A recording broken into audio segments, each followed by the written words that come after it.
Welcome to Thailand! Ano na nga bang update ngayon dito? Well, eto, na-scam nga kami dito sa tuk-tuk ba to? Anyways, alam ko naman nang niloloko niya kami. Gusto mo yan, niloloko ka, pero alam mo, kukwento ko sa inyo kung bakit. Eto na nga, lumapag po tayo dito. Alas 4 ng hapon dito sa Bangkok, Thailand. Maayos naman po ang panahon, though sinabi nila na lumindol dito, pero okay naman, payapa naman ulit sila dito. Siyempre, kasama natin si Arshad. Pareho kaming first time namin dito. Eto na nga, dito po kami nag-book sa may Twin Towers Hotel sa may Bangkok. Maayos naman ang ating room na meron dalawang queen size bed. Nabukoy po ito sa halagang 600 dirhams. Yes, via booking.com. And this is our first day in Thailand. So eto na nga, ichichika ko ano bang nangyari sa scam na ito. Nasabihan na kami na dito sa Tuktok medyo mahal nga silang maningil. 300 baht ang binayaran po namin papunta sa isang restaurant na kakainan namin na halos mga nasa 10 to 15 minutes away lang naman. Pero okay lang naman sa amin kasi for the experience na rin and syempre for the vlog. At alam nyo ba, eto Montero Sport na ito na sinakyan namin via Bolt. Alam nyo ba kung magkano lang ang binayad namin dito?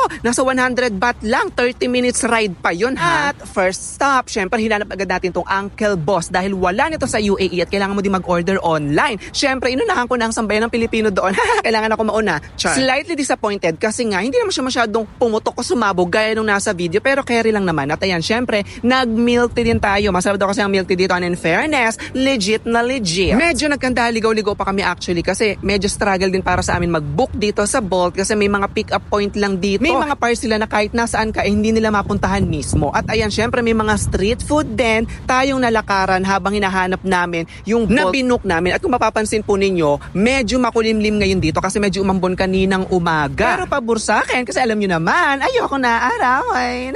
At eto na, syempre tinry din natin magmotor. Pero alam nyo ba, eto kung bakit kami nagmotor ha? Hindi ko alam kung scam na naman ito, pero feeling ko, syunga lang talaga kami. Kasi pupuntahan talaga kaming lugar. Ewan ko bakit binaba kami sa train station. Hindi naman kami dila sa exact location. But anyways, mag-enjoy lang tayo. See you on my next vlog!